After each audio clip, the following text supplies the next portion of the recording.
Welcome to Technically You, the podcast where we decode complex tech one bite at a time. Today, we're diving into a dangerous yet often overlooked web vulnerability known as server-side request forgery, or SSRF. If you've never heard of it, don't worry, we're going to break it all down. Oh yeah, SSRF might not sound as flashy as ransomware or phishing, but trust us, it can be just as devastating. In fact, SSRF has been the root cause of several high-profile data breaches.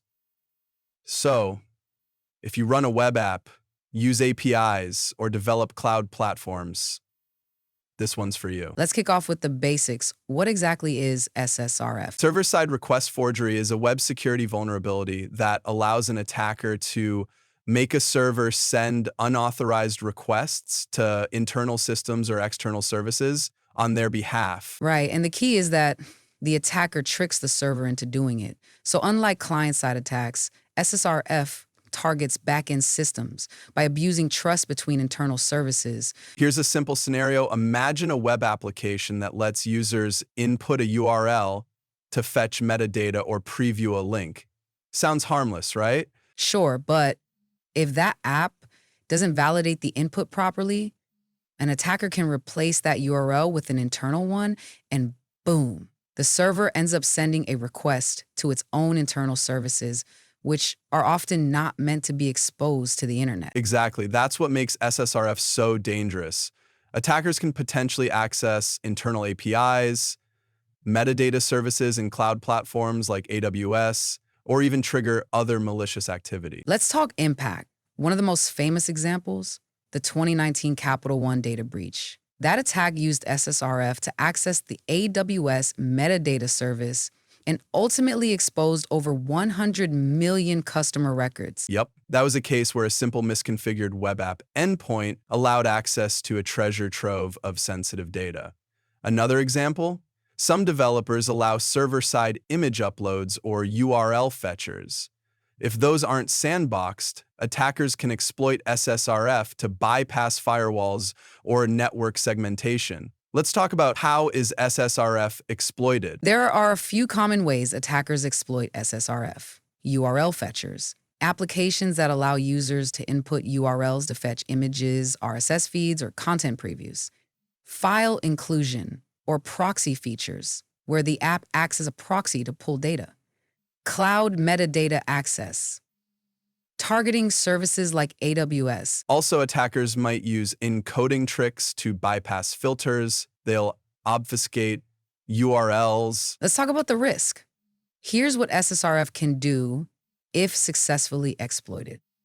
Internal port scanning, exfiltration of data from internal-only endpoints, remote code execution in rare cases, data leakage from cloud platforms, unauthorized access to internal services. And in some cloud configurations, SSRF can escalate into full server compromise. Attackers could steal tokens, secrets, keys, anything exposed internally. All right, now to the part everyone wants to hear. How do we prevent SSRF? Good question. Here are best practices for defense. Input validation, never trust user input, validate and sanitize all URLs, allow lists only permit access to specific trusted domains or IPs, block internal IP ranges, use firewall rules or filters to block internal addresses, DNS pinning, prevent DNS rebinding by resolving IPs and validating against a list. Web application firewalls, WAFs, they can block known SSRF patterns. Use metadata v2 on AWS. The newer version is much more resistant to SSRF attacks. Cloud makes SSRF especially dangerous. AWS, Google Cloud, and Azure all have internal metadata services that SSRF attackers love to target. Yeah, AWS's 169.254, 169.254 latest metadata can give attackers IAM credentials, if not secured. That's why AWS rolled out IMDS v2, Instance Metadata Service v2. It requires a session token and is more resistant to SSRF. Detection of SSRF is tricky, but here are signs to look for. Outbound requests from internal systems to suspicious or unexpected IPs. sudden spikes in traffic to cloud metadata, IPS, abnormal DNS resolutions, unexpected log entries with internal address requests. Using tools like Burp Suite, Zap, or SSRF-specific scanners can help during pen tests.